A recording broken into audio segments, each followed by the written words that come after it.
Bom, gente, e aí vai acontecer, né, o grande cisma, que é um acontecimento. O que é cisma? Cisma é separação, né? Vai ser marcado pela separação da igreja cristã, tá?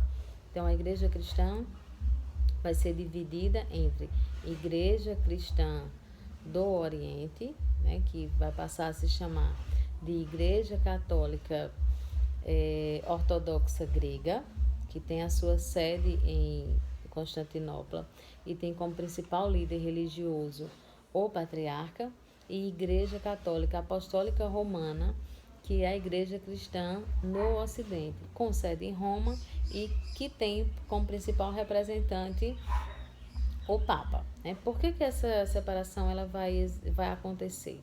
Ela vai acontecer por divergência entre esses líderes, né?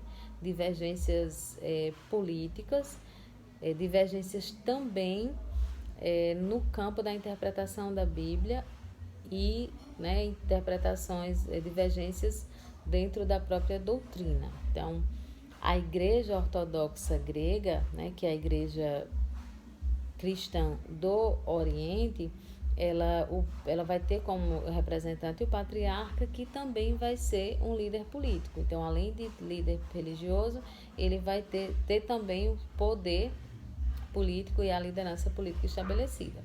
A igreja cristã, né, católica, apostólica romana, ela vai ter como representante o Papa, mas que será então um líder apenas religioso, né? Ele vai no Ocidente, quem vai direcionar o império não é o Papa, né? Vai ter um imperador e ele vai ser o representante da religião. Então, essas divergências políticas, essas divergências na interpretação da Bíblia vai gerar esse cisma ou essa separação entre a igreja.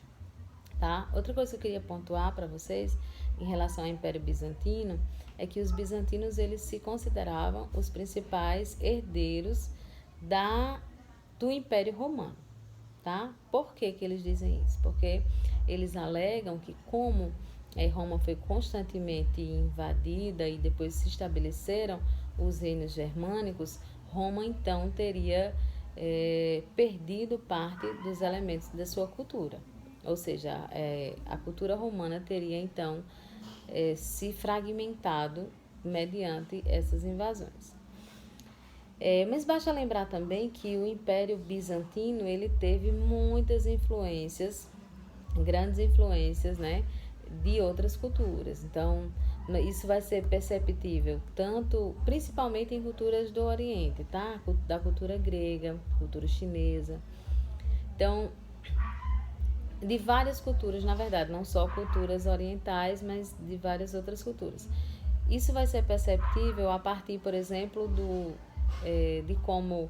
dos hábitos, da cultura, dos adereços, das ornamentações, e ficaria mais evidente ainda em relação à arte, né? A arte bizantina, que é um grande ícone do Império Bizantino, vai ser perceptível os elementos dessas culturas, certo?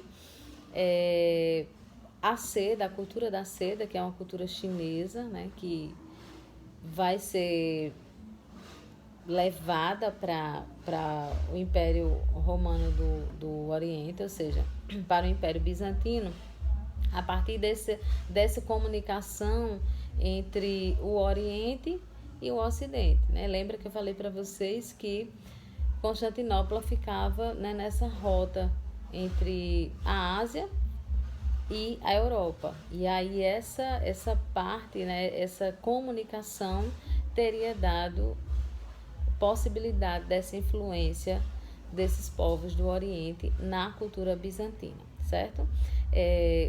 O Império Bizantino vai deixar um legado importantíssimo, vai deixar um legado tanto na área da arte, né, quanto na área política também. Vai ser um império que vai resistir bastante às invasões, entre aspas, bárbaras, tá? E vai se estabelecer durante muito tempo, né? E só que em 1453 a sede do poder, ou seja, Constantinopla é invadida E aí cai o Império Bizantino, né? E aí os turcos, eles tomam conta de Constantinopla, tomam posse e é nesse momento que cai o Império Romano do Oriente, tá certo? Então eu peço que vocês leiam o livro, né? Boa parte do que a gente está falando já foi trabalhado em sala, mas eu achei importante nós revisarmos esse assunto para que na nossa próxima aula, né, que nós vamos trabalhar o mundo islâmico, se eu não me engano, é isso mesmo, o mundo islâmico. Nós vamos ver os elementos desse mundo. Vamos tentar conhecer um pouquinho mais o Oriente, os elementos do Oriente.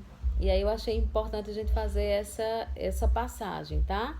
Do Império Romano, né? Do Oriente.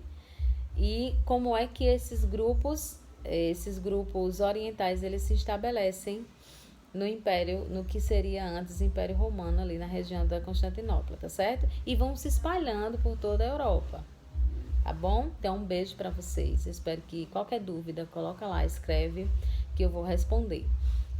Eu vou estar à tarde, tá? No Skype.